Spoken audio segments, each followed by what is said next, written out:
Sveiks ceļsomas skatītāji un filmētā baudītāji. Pašlaik atrodos Krustkalna dabas rezervātā, kur ir tikai dabas pārvaldes darbinieku pavadībā.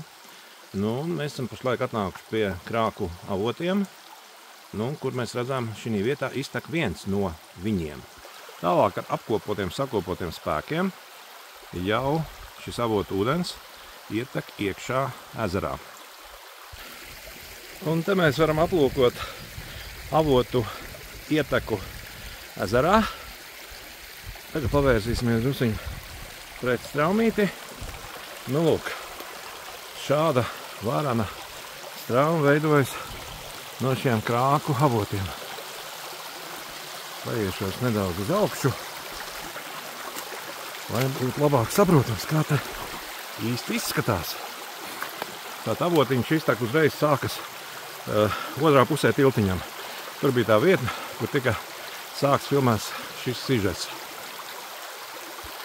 Avotu ūdeni vietēji iedzīvotāji ir izmantojuši dzeršanā. Kā es jums meklējis, skatījies visādos pierakstos par kaut kādām teikām un tam līdzīgi, nesot tādas manītas. Es te dzirdēju gan padās kā no mūsu pavadošās vidas aizsardzības dabas aizsardzības pārvaldes darbinieces vienu tādu nostāstu, bet viņš izklausās tāds maz ticams un mūsdienās radies, vienkārši, lai būtu kaut ko pateikt par šo vietu.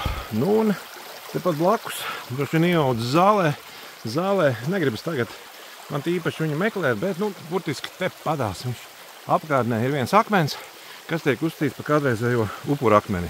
Tātad šī mūsu senčiem esot bijusi tā teikt svētvieta, jo krāka avotiem ir arī cits nosaukums, laikam sanāks kā svētavots.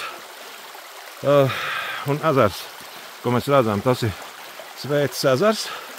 Tāda šī noteikti bijusi kaut kāda kulta vieta. Ceru, ka bija interesanti, kaut ko jaunu uzzinājāt. Kā jau minēju, šeit var nokļūt tikai dabas aizsardzības darbinieku pavadībā. Visu labu!